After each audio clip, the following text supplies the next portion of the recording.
You may be seated.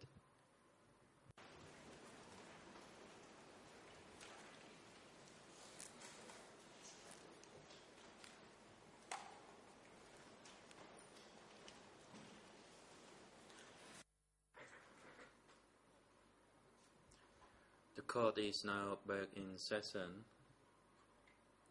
Before I hand the floor to Nunchi's defense to put question to this witness, defense counsel, do you have anything to say?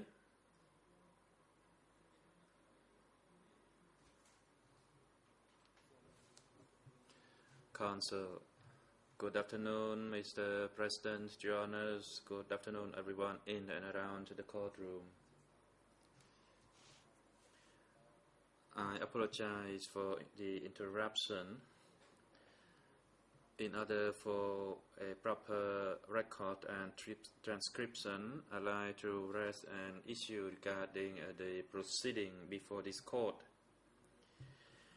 I observed throughout the questions posed to the witness Thong Song Huong, in particular the questions put by Judge Lavange this morning, either directly or indirectly or intentionally or unintentionally,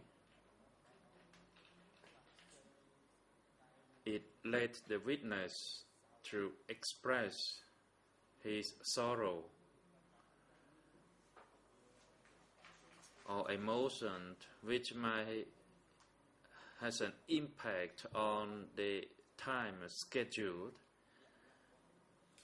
as well as the characteristic of the witness, and that is in contradiction with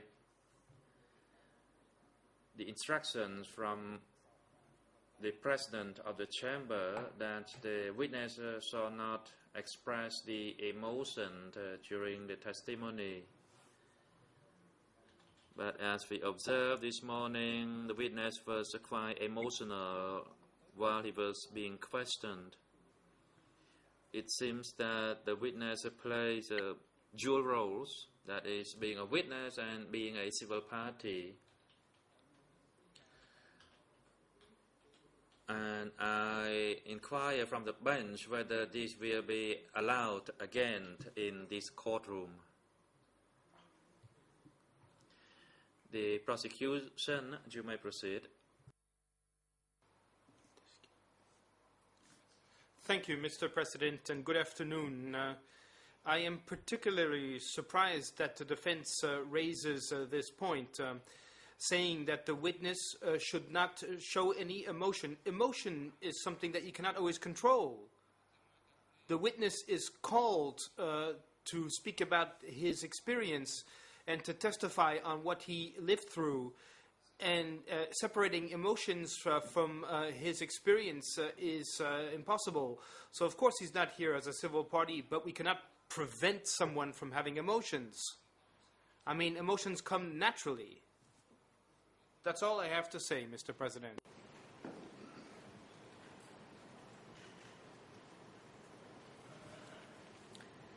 Oui, Monsieur le Président. Yes, President, I'm not only surprised by this, but I am shocked by this reflection. I wonder if anybody here could reasonably expect speaking about all of this without feeling any emotion. The emotions are part of this trial, and I find it absolutely shocking that this person is being criticized for behaving as a civil party. He was just reacting perfectly naturally.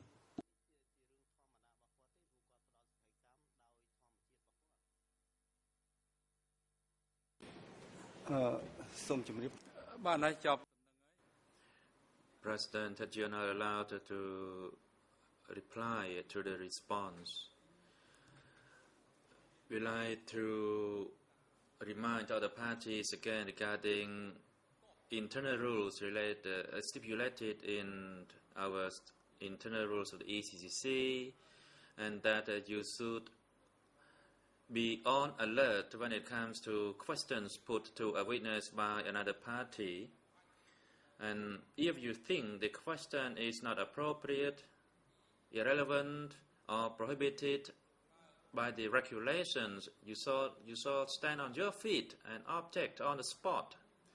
Then the chamber will decide and rule.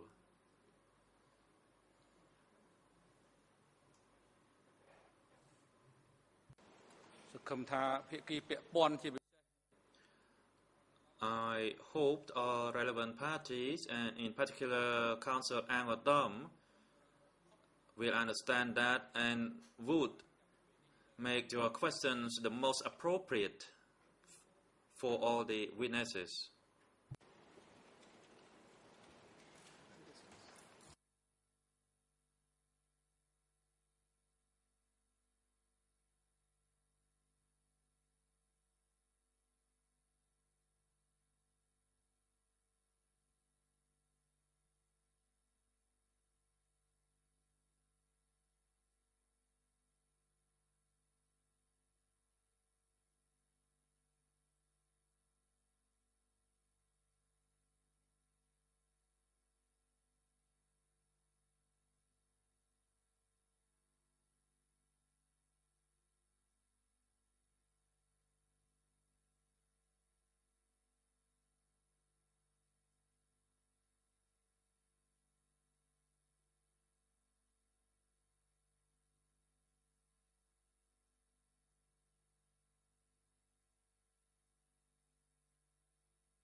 President, the observation raised by National Council Ang Dom is not appropriate. It is not mentioned in any of the internal rules or any of the article in the Cambodian Code of Criminal Procedure. The Chamber also observes that the witness is here to testify before the Chamber, and it is his best contribution to the process of ascertaining the truth. And Counsel Adam, you are once again reminded, and the Chamber also expects that you will display an exemplary model in your questioning. And secondly, before you make any observation or comment,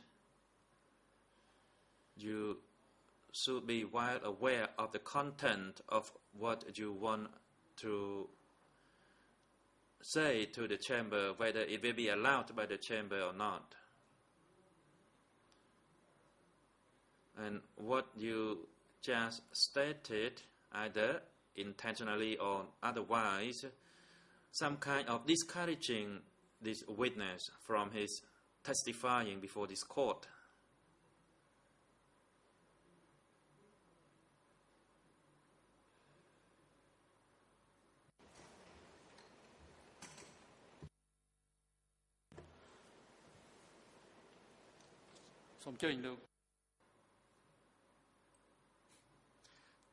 Judge Cartwright, you may proceed.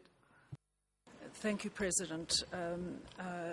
It's just that I wish to add one more comment to what the President has rightly summarised. The trial chamber considers that, or is very grateful to every witness who comes to give evidence before this tribunal, and we are grateful that this witness has done so and have no criticism whatever of his demeanour or the way in which he has given his evidence. We do not wish him to feel criticised in any way for this point. Thank you.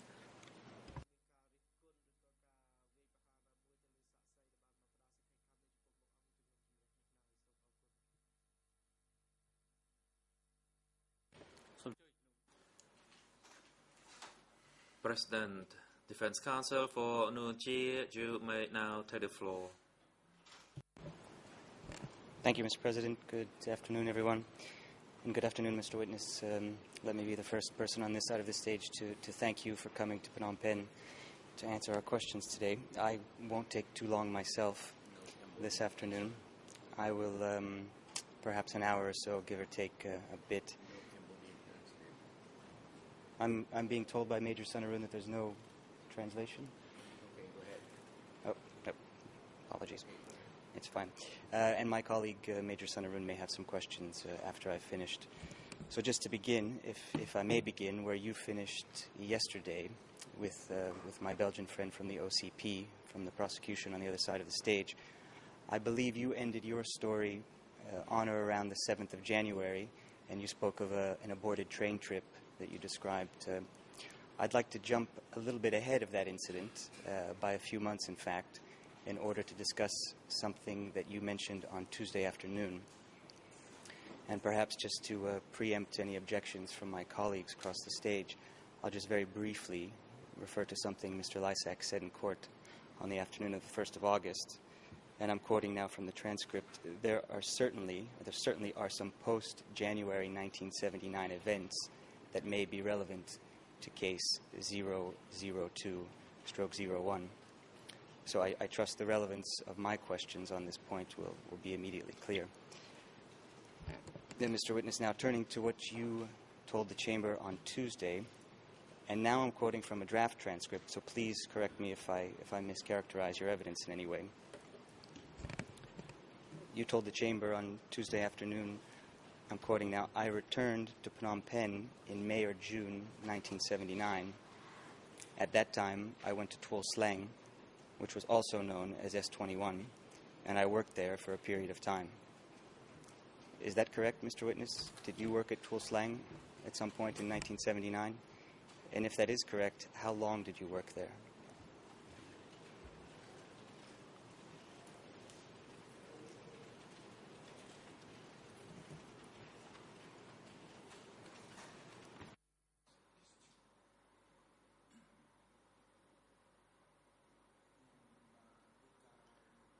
I went to work at Tuol Sleng for about 2 to 3 months. Thank you, Mr. Witness. What type of work did you do at Tuol Sleng for those 2 months?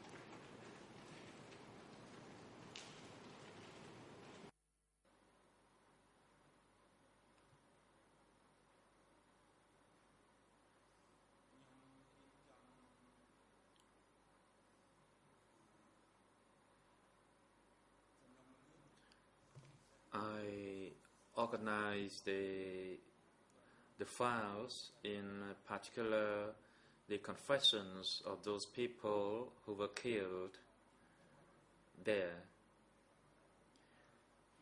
Also, I organized the list of those prisoners who were taken out and killed. Thank you, Mr. Witness. Now, if I may turn to a document, and just for everyone's reference, this is document number D108/27.19, and this document is on the interface. It is indeed on the prosecution's document list, I believe, E109/4.12, number 254, and again that's D108/27.19, and the ERNs, I'll just read those out quickly. Let's see. English ERN 00170692 through 00170773. French ERN 00648960 through 00649033. And Khmer ERN 00324672 through 00324798. And now, if I may, show that document to the witness. We have a hard copy for him.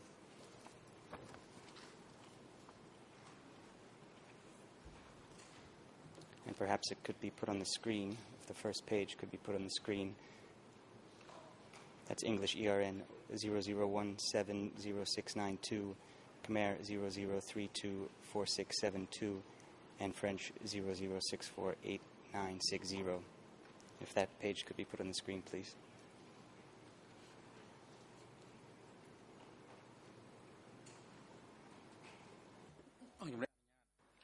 Yes, you may proceed, court officer. Could you obtain the hard copy from the counsel for the witness examination?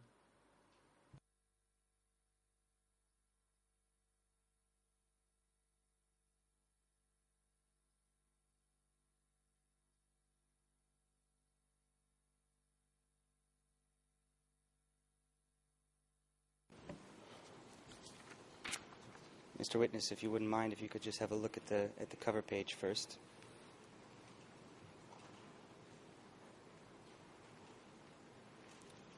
This appears to be a record of several interviews with Kampuchean refugees at the Thai-Cambodian border, compiled at some point in 1980.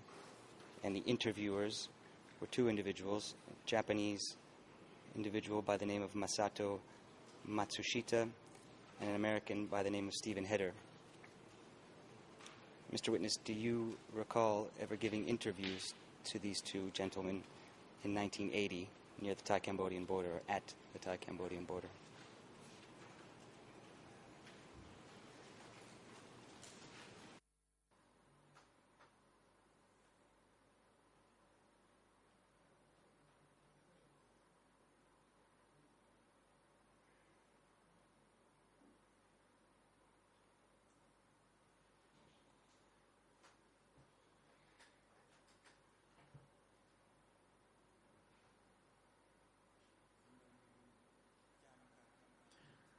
I recall that I made Steve Heder with a Japanese journalist or something, but I cannot recall exactly the role of that Japanese person. This is the first time that I see this document.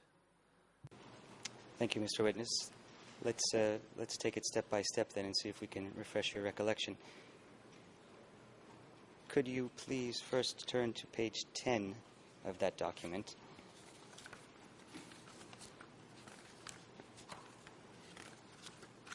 And I believe that's page 15 in the version you have in the Khmer version. And it's ERN English 1700170701, Khmer 00324686, French 648969. And I think we can put that on the screen. And I'm interested in the last bit on page 10 in the English version.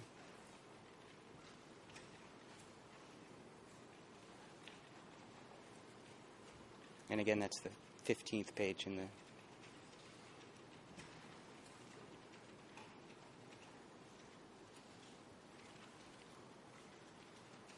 Let me just read that out to you, Mr. Witness. The present Khmer director of Tuol Sleng, now museum, is Ing Pek, the younger brother of Ing Kiet, who is now in France. Pek does not seem to be a very reliable source. He says lots of things which don't make a lot of sense. He says, for example, that Thun Thion was also in Tuol Sleng, and so were Vorn Vet, Son Sen. The Vietnamese director, Mai Lam, also says that after Son Sen came back from China, he attempted a coup in accordance with Chinese instructions and was arrested and held in Tuol Sleng. Do you recall having this discussion with Steve Heder regarding the reliability of the Cambodian and Vietnamese directors of Tuol Sleng at the time?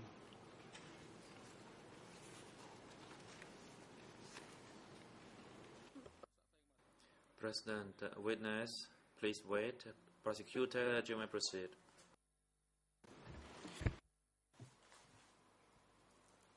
Yes, Mr. President, an element of clarification. I simply wish to mention that this excerpt of discussions with the refugees bears the title Sources Hong Tong Hun and Sorkin Hong. So we have the impression here from the question that this is only a conversation with the witness, but in reality, this is a conversation that took place with two people.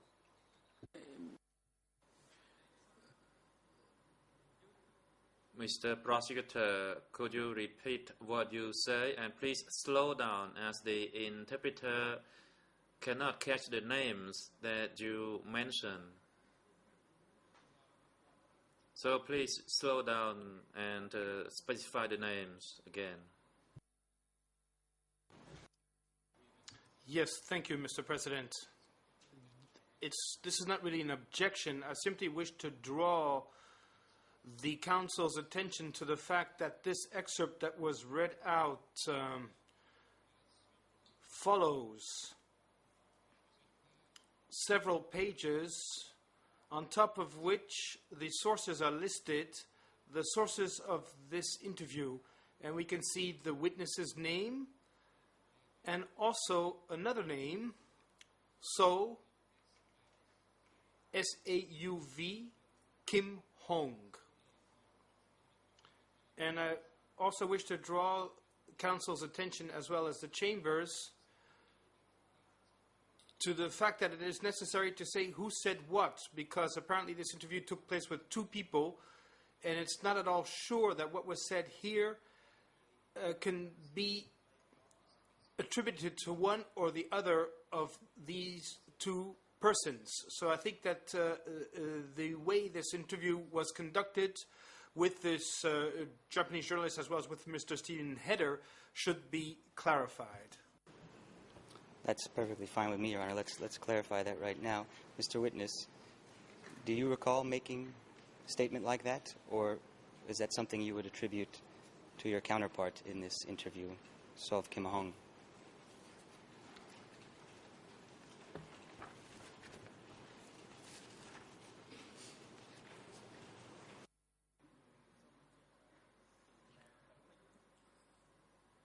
Let me clarify with you, what statement are you referring to? I'm referring to the bit I just read out.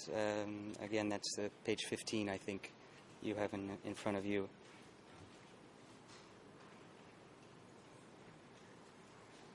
Should be highlighted.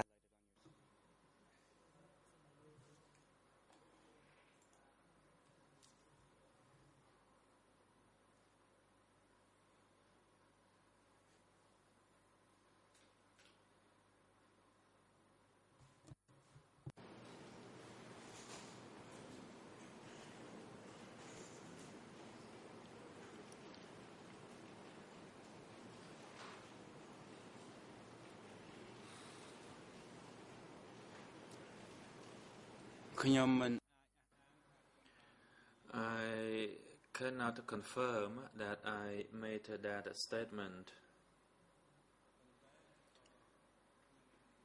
However, at that time, I heard such rumor, but I am uncertain whether it's Mr. Sakum Hong or myself who made that statement, because I was not given what I spoke at the time, and this is the time that I just see this document, and it's been almost 40 years. Thank you, Mr. Witness. While you were at Tuol Sleng, while you were working there in 1979, did you know Ing Pek or Mai Lam? Were you familiar with those individuals?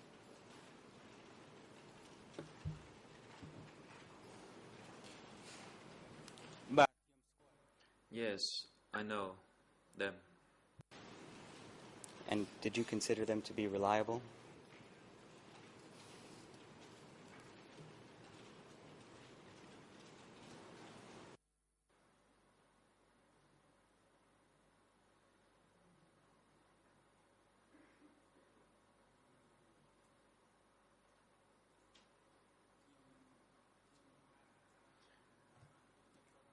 I cannot say I trust them 100%.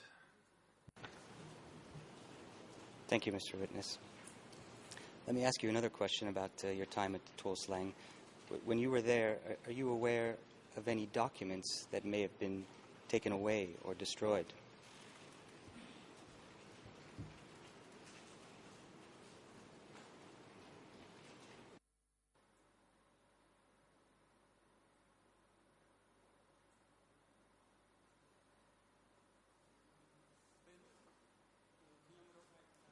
At that time, I was looking for some documents, but I couldn't find them, especially documents related to Nuon Khun, whom I knew earlier.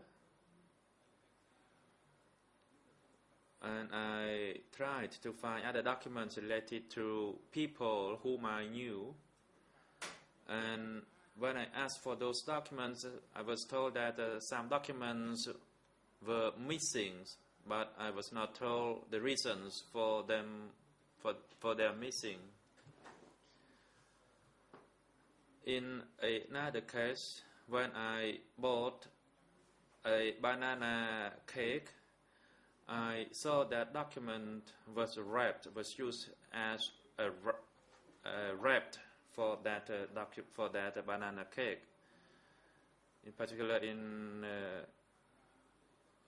another example is Mr. Kung Pond, who found the documents used as a wrapper for cake sale as well. Thank you, Mr. Witness. If we could look at page 11 in English of the same document, and I believe that's page 16 in Khmer, and this is English 00170702, Khmer 003246887, French 00648969. Now, just going back for a moment to something that my colleague for the OCP raised, we're still within that same particular interview, and I see at about the middle of that page an indication that the source is Sov Kim Hong. So I'm assuming that everything, I would say it's reasonable to assume that everything that follows from Sov Kim Hong is attributed or could be attributed to Sov Kim Hong, and the previous portion relates to this witness, but let me see if this will refresh the witness's recollection.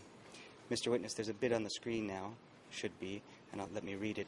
The Vietnamese came to Tuol Sleng before anyone else and took away some of the documents, especially documents from 1978, and even prison registration book for 1978. The photographs presently displayed in the Tuol Sleng are from filmmaker that Vietnamese found in the prison and took to Vietnam for developing. The documents on Hu Nim and Hu Yun are missing. Does that sound like something you may have told those interviewers, Mr. Witness?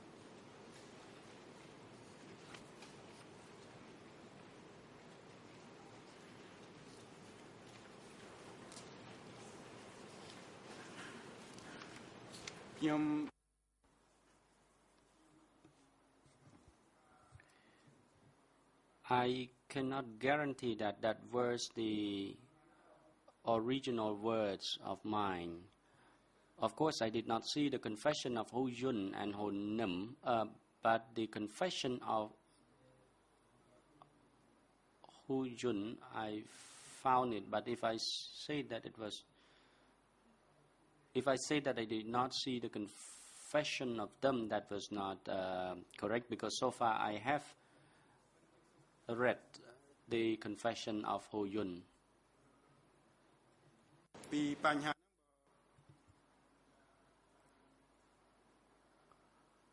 I did not know what they really wanted it in this interview, and I did not have an opportunity to read this record of interview again after following the interview. But what I would like to emphasize is that documents at Tuol Sleng were scattered everywhere at the time, and people who needed the paper for various purposes, they took them away. Some of the document was used to wrap banana cakes and things like that. Thank you, Mr. Witness. Staying with this document for a moment, if you could turn to page 14, that's the English, page 14, and I believe in your Khmer copy it's page 21.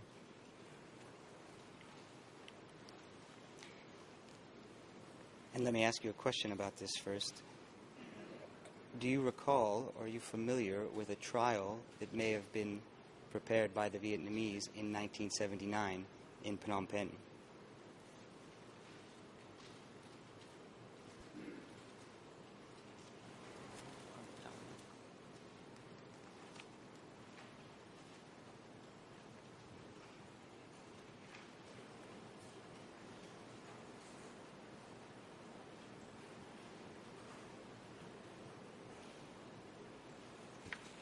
That is to say, during your time at Tuol Sleng, when you worked there, did you participate in any way in the preparation of the 1970 trial of Pol Pot?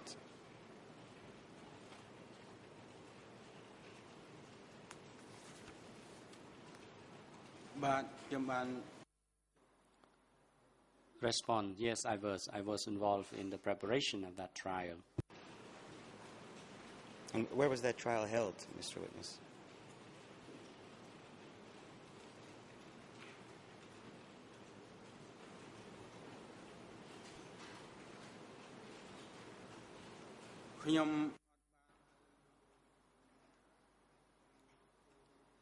I did not attend the trial, but I was working in the archive section. I was working at Tuol Sleng. But when the trial was conducted, I did not know where the proceeding was held, because it could have been at the former Chinese embassy, or it was in Chatumuk Theatre. Thank you, Mr. Witness. And one last question with respect to this document, and I may come back to it at a later stage. But I'd like you to have a look at, it's the same page in English, and that's 00170705, 00364691 through 93 in Khmer, and 648971 through 72 in French. And I'd just like to read a bit to you. Well, first of all, I'd just like to show you at the top, this refers to an interview February 29th, 1980, and you are listed as the sole source. And if I could read the bit starting in the middle of the English page.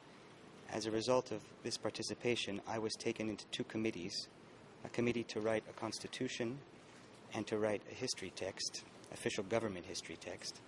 The Vietnamese asked me to use the Vietnamese constitution as a model for the Cambodian constitution, and they also asked me to completely ignore French sources in writing history and to rewrite in such a way that the basic point was the historical solidarity between Vietnam and Cambodia.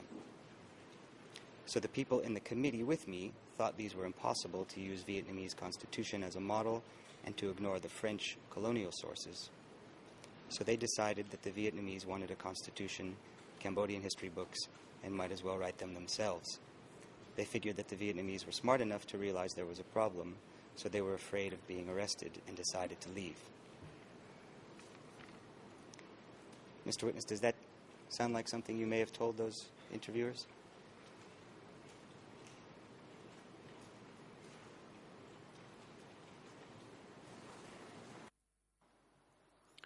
President, witness, please hold on. We have to hear the objection from the prosecution. You may proceed. Thank you, Mr. President. I will object to this issue since counsel made a reference to a statement I made earlier. I think questions that he was asking earlier regarding the documents at S21 were fair. And just to clarify, when I indicated that there were post-January 79 issues that are relevant, I'm referring to the fact that in E124/7.2, which is the trial chamber's list of the paragraphs of the closing order that are part of this trial, they include a number of paragraphs in the character section, and in particular paragraphs 1581 to 1582, 1590 to 1596, and 1602 to 1603 contain allegations relating to activities of Nuon Chea, Ing Sari, and Q Sempan in the post-79 time period. So certainly questions relating to that would be relevant. However, counsel is now asking questions relating to the drafting of the Cambodian constitution post-January 79, which I think are completely beyond the scope of this trial. If I may just briefly respond to that, the concept of context being relevant either before or after an indictment period cannot simply be limited to the prosecution's inculpatory theories, but must include the defense's own exculpatory theories. Now,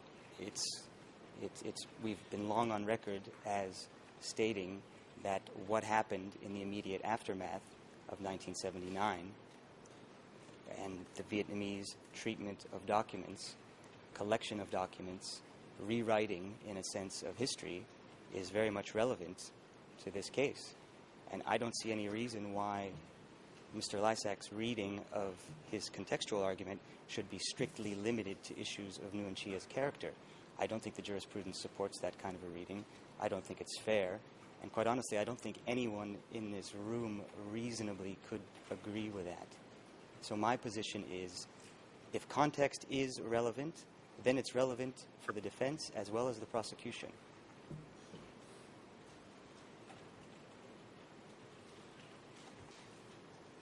So, I'll wait.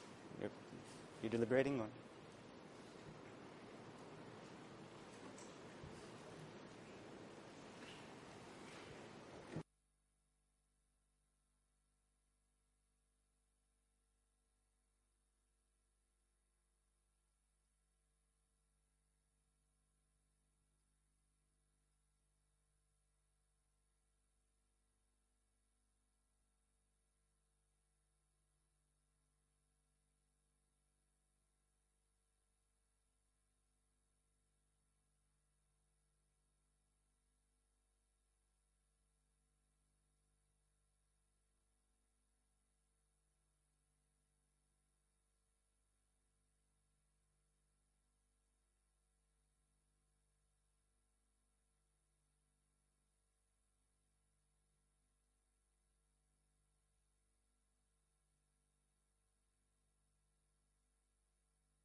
The President, objection and the grounds of objection by the prosecution is valid.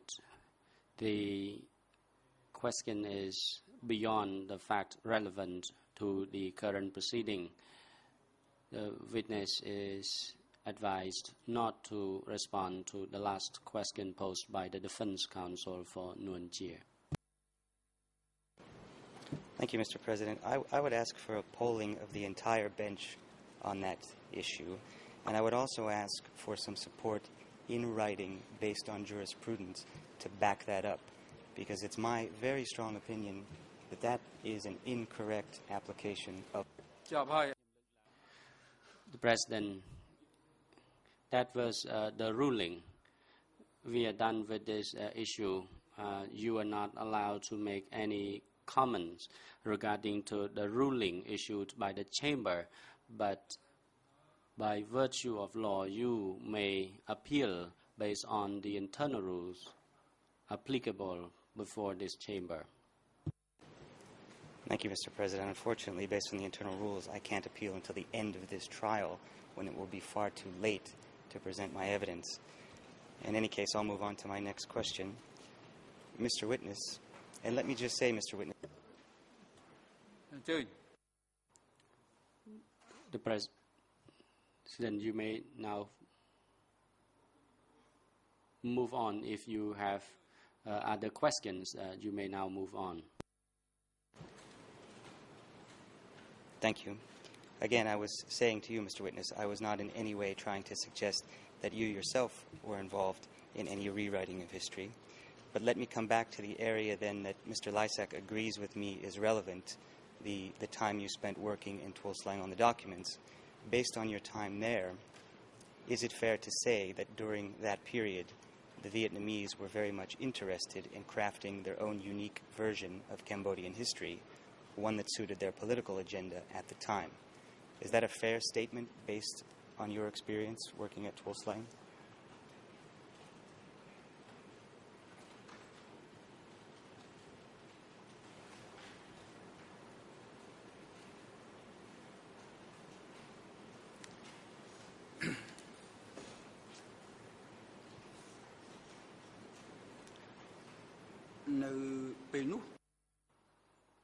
Response.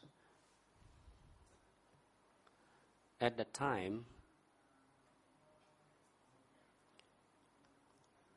as a matter of fact, Vietnamese came to Tuol Sleng, and My Lam, who was of Vietnamese nationality, he was the officer in charge of Tuol Sleng back then. I did not know what a response the defense lawyer expect, but the victims who died at Tuol Sleng was the truth. Those people were executed during the Democratic Cambodia.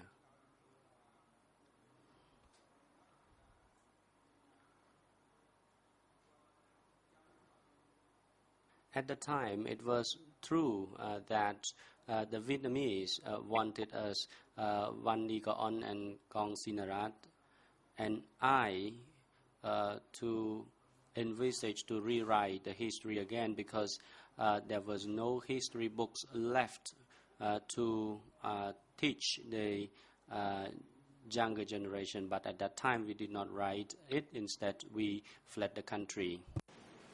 Thank you, Mr. Witness. And while we're still in this post-79 period, if I could just clarify something from the record yesterday. There was some confusion at some point.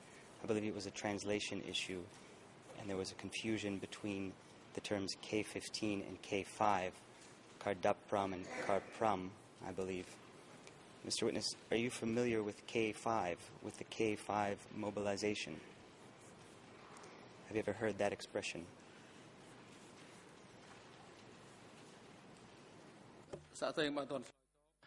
President, witness, please hold on. The prosecutor is on his feet. You may proceed, prosecutor.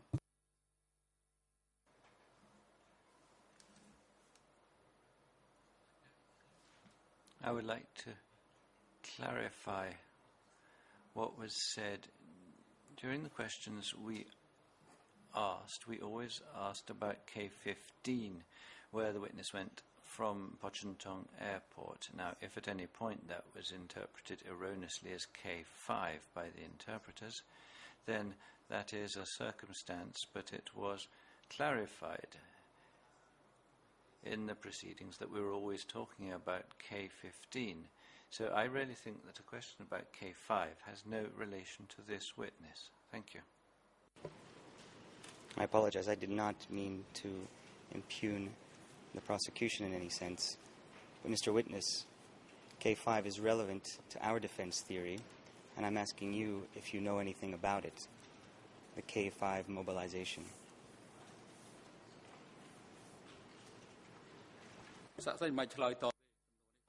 President, defense, the witness needs not answer this question because it is not within the confines of the current proceedings. Thank you, Mr. President. I would totally accept if the witness doesn't know anything about K5, but that would be a perfectly reasonable answer. However, we have stated that the issue is relevant to the death toll, relevant to our defense theory. So again, I would ask for some legal support. Are you saying that it... You may now move on to put the precise questions to the witness. You're not allowed to arbitrarily make any comments outside what you are supposed to do here. Thank you, Mr. President. And I will now move on to a precise area, in fact, to an area that is clearly covered by the closing order and which has been the subject of testimony here for the last 2 days. And I'm talking now about Bong Trebek. And Mr. Witness, if we could, I'd just like to return to some of your testimony from yesterday and today, and this with respect to your second stay at Bong Trebek, which was, I believe you said, during the last 2 or 3 months of the DK regime. Is that correct?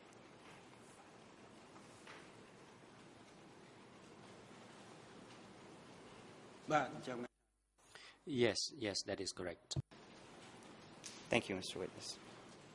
Now, just in terms of orienting my next set of questions, I'd like to recapitulate 1 or 2 things that you've told us already and reconfirm something that you appear to have told those investigators back in 1980. First of all, this morning before we broke for lunch, my colleague across the stage for the civil parties had a brief discussion with you, and I believe you told her that Hornem Hong was the supervisor of your group at B32. Is that correct?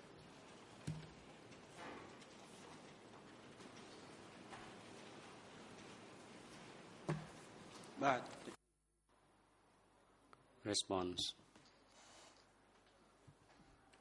Yes, he was one of the Cambodian returnees from overseas, together with my batch, and he was appointed the supervisor of B32. That was when I came to Bang Trabai for the second time.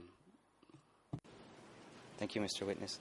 And just to clarify, is it correct that he took over after Sovan Pini's disappearance or arrest, as you put it?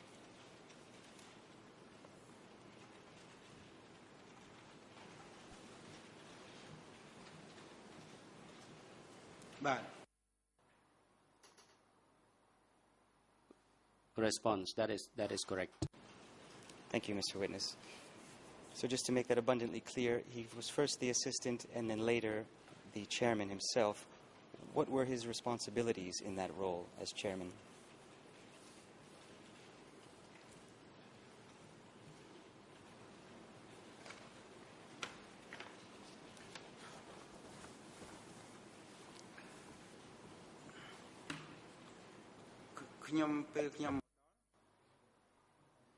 When I returned from Daekrahom, the situation was a little better. I did not know what had happened before I arrived. Before, there could have been disappearance, but when I arrived there were no more disappearance. But in order to be precise on that particular point and to avoid any suspicion on that point, I would like to clarify it as follows. And what I'm trying to say here is based on my understanding. I don't think that Mr. Hao Nam Hong was ever a cadre of the Khmer Rouge.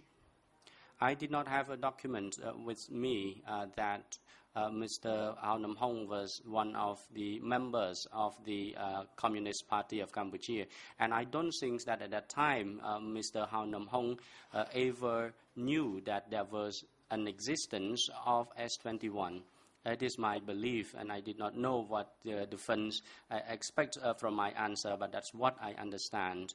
And I am not acting in the defense of him, but I am defending the interest of justice. Thank you very much, Mr. Witness. That's exactly what we expect, and I appreciate that. Could you tell me, at the time, did he go by the revolutionary alias Yem, or Yem? Might be mispronouncing that.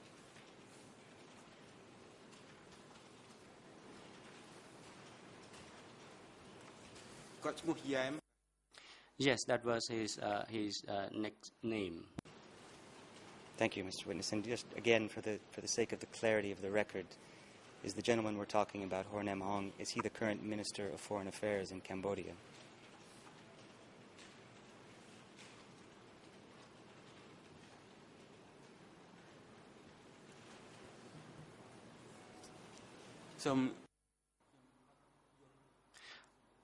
I do not understand the question. Can you please clarify it? Certainly. Mr. Ho Nam Hong, the gentleman we've been speaking about, is he currently the Minister of Foreign Affairs in Cambodia?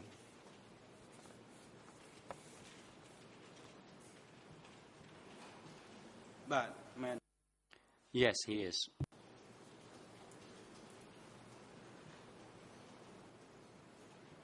Thank you, Mr. Witness. And now, if we could, turn to another document, and this is your book. This is the book that we've already discussed this morning. So I don't know if I need to read out all those ERNs again. I think everyone's familiar with it. Do you have a copy of it in front of you, Mr. Witness?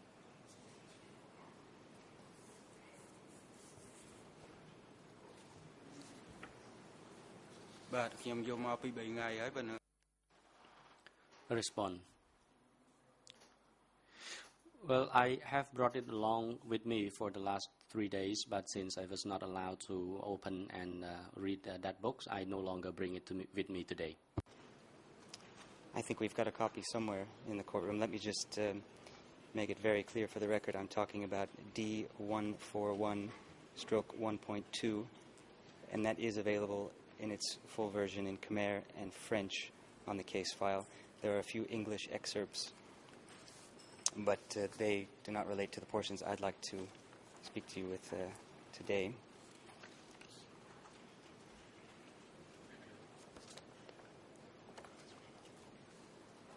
I think we'll just put it on the screen. It'll probably be a bit easier.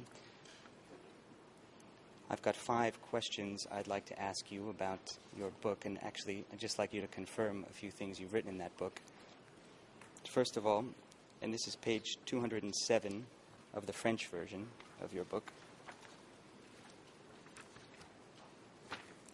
and that's French ERN 00288086, Khmer ERN 00831241. And I'm just looking at a passage which I think should be in front of you now. Life in Bong Trebek was hell under the iron rule of Savan and his henchmen, To Ti Piek, Tri Meng Hut, and Ek.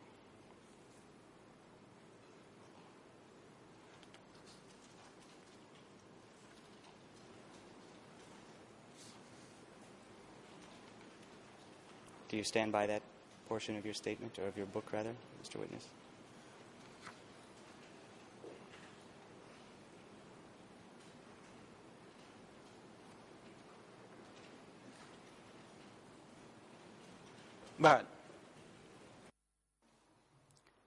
Yes. Thank you.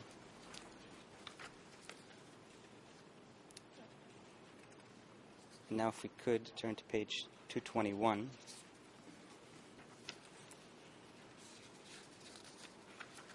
In the French version, and that's 00288100, Khmer 00831 and 254, I believe. And that also should be highlighted on the screen. My interlocutors detailed that Hornem Hong and Van Pini were docile instruments of Savan and that they mistreated those who were under their responsibility. This no one seems to forget about.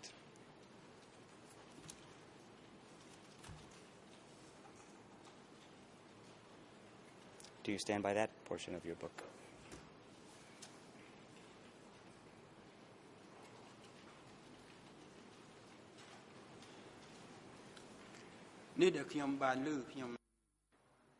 That is what I heard. I did hear that. Thank you, Mr. Witness. And if we could stay on that same page, at the end of October 1978, a meeting was held. Hornem Hong was maintained in his duty as president, heading a committee consisting of 5 members. Is that correct?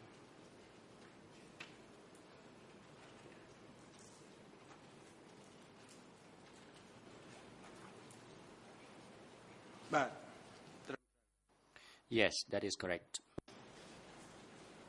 Thank you. And now if we could turn to page 222 in the French version, and that's ERN 002888101, Khmer 00831254. And here it reads, almost all the other moderate members have disappeared. Only Chan Yuran and Hornem Hong remained. They became faithful servants of the Angkar. Do you stand by that portion of your book?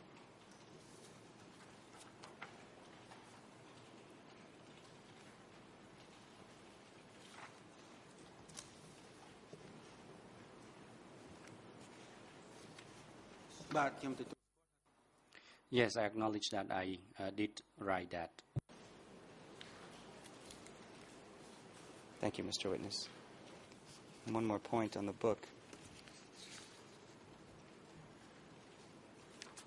And now we're at page 223, and that's the French ERN 002888102 and the Khmer ERN 00831255.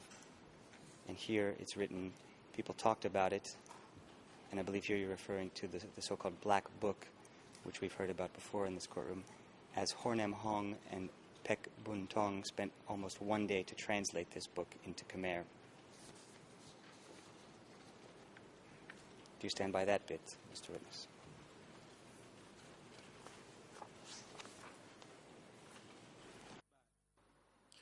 Yes,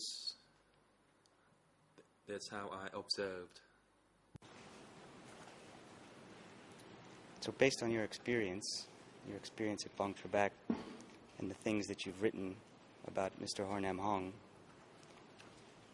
would you say that he is in possession of information that would be helpful before this chamber in terms of understanding the structure of Bang Trebek?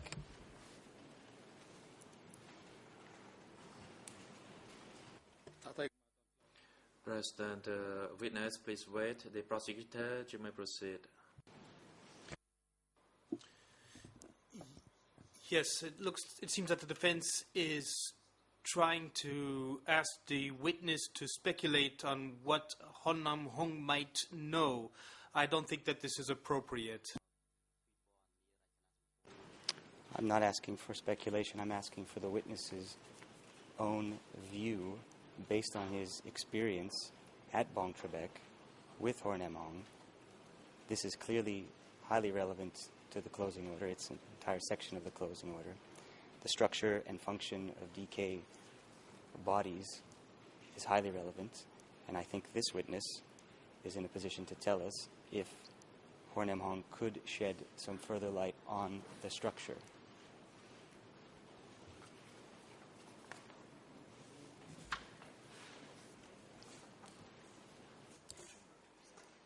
The President, the objection and its ground by the prosecution is valid and sustained. Witness, you do not need to respond to this question. Thank you, Mr. President. I'll move on then. Mr. Witness, as an intellectual, as a thinking person, and obviously a very thoughtful man, and as someone who has had much to say publicly about a number of issues related to Cambodian history, do you have anything to tell the Chamber about what appears to be the so few degrees of separation between the alleged crimes of yesterday and the leaders of Cambodia today?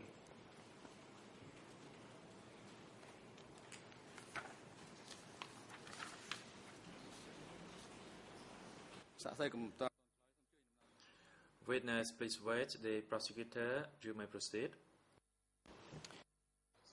Thank you, Mr. President. The defense, again, is reaching way beyond the closing order and beyond the reason why we are here at this hearing. Well, again, our position is that one of the reasons that we're here is to see if our client can receive a fair trial in this courtroom. And this issue, as we have said from the beginning, is highly relevant. So, for all the reasons that I've stated previously, for all the reasons that my colleagues have stated previously, for all the reasons that are on the record, we think that this is a relevant question.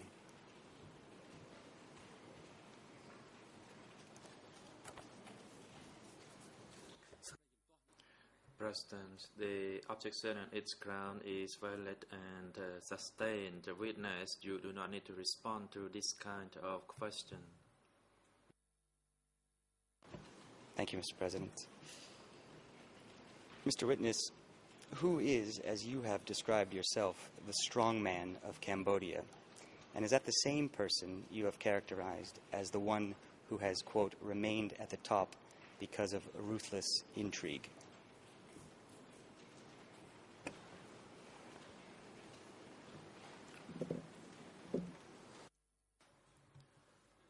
President, the prosecutor, you may proceed.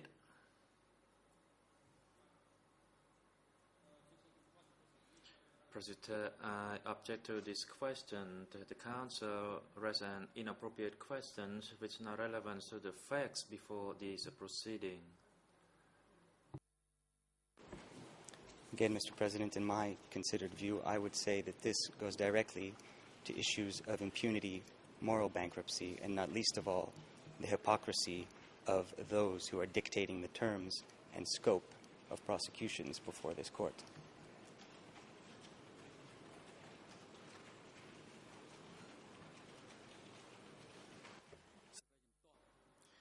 The objection and its ground by the prosecution is valid, therefore sustained. Witness, you do not need to respond to this kind of question.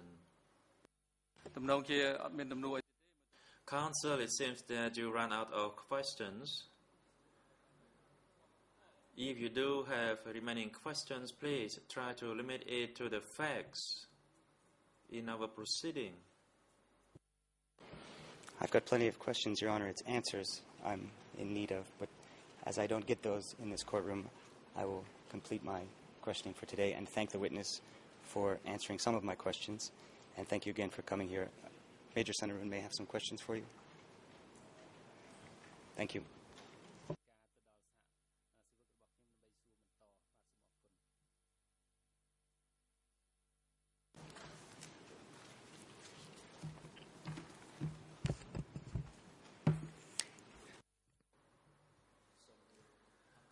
Senator, good afternoon, Mr. President, Your Honors. Good afternoon, everyone. Good afternoon, Mr. Thong Song Hướng.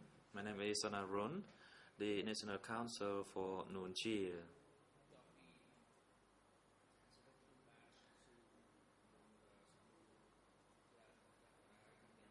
My colleagues already asked you some questions, and I have a few additional questions for you. Mr. Witness, in your reply to the prosecutor on the 7th of August 2012 regarding the FUNC and the CPK,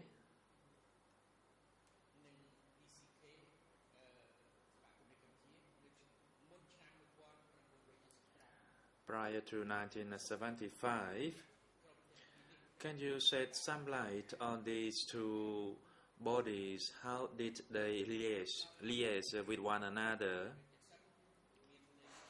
And after 1970, that is after the coup d'etat to topple Norodom Sihanouk by Marshal Lionel, and how did the relationship go?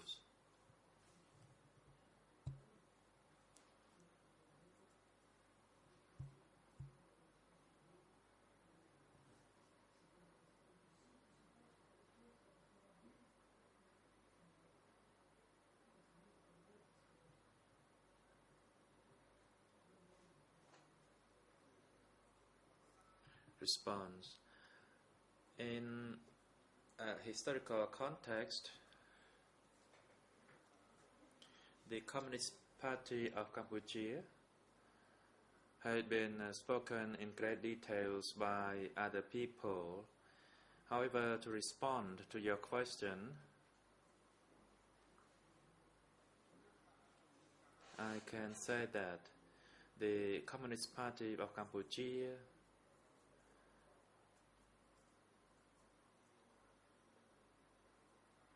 where Salazar was the secretary, was a covert organization. And in general, after the coup d'etat in 1970, people, that is Cambodian people, both inside and outside the country, did not know that Hu Nam, Hu Jun, or Khieu Samphan were members of the CPK, and they don't even know who Salazar was. Here I refer to the majority of the people.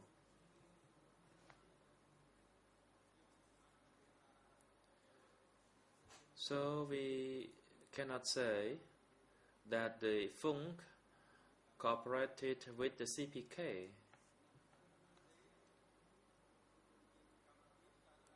The FUNC was established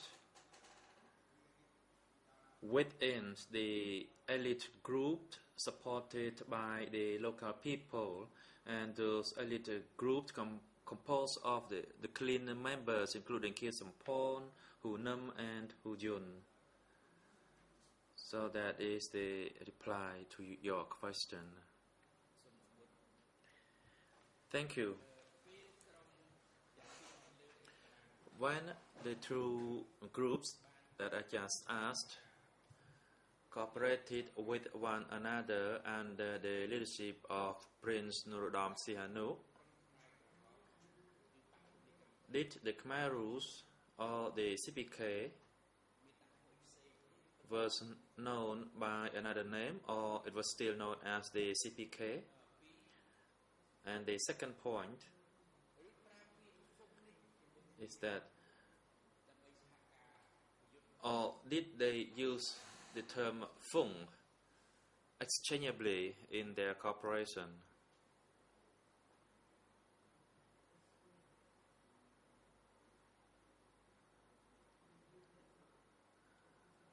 Response. I never witnessed any signature or agreement between the CPK and the FUNC. What I observed was that the FUNC was established by Prince Norodom Sihanouk, and other leaders also joined in that FUNC. But I never witnessed Pol Pot going to see Sihanouk in order to sign a joint agreement between the two bodies.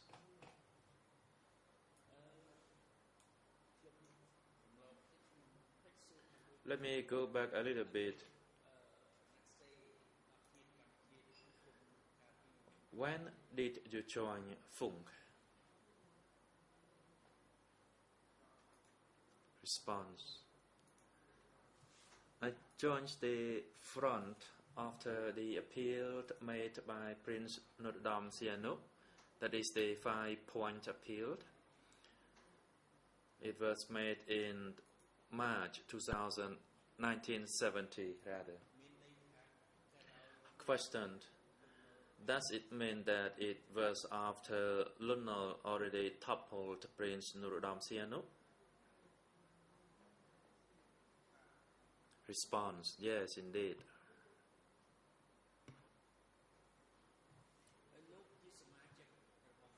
Questioned. You were a member of the FUNC since March 1970. Did you know whether FUNC had from where FUNC received their equipment for their struggle?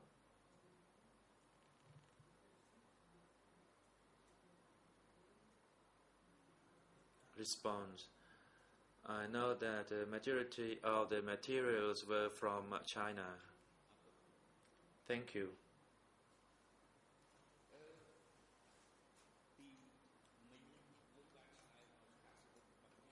In your reply to my colleague, you said that you worked at S21.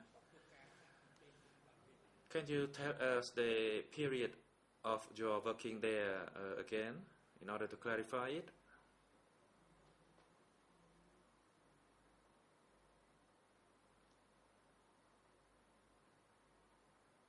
Response. I cannot tell you the exact date, but I worked there until November 1979. So I worked there for about 3 months until about November or December 1979. My memory is rather vague regarding the detailed date of where I worked over there at the time. President, thank you, Council. The time is appropriate for a short recess. We will take a 20-minute break and return at 3:05. សូមអញ្ជើញក្រោកឈរ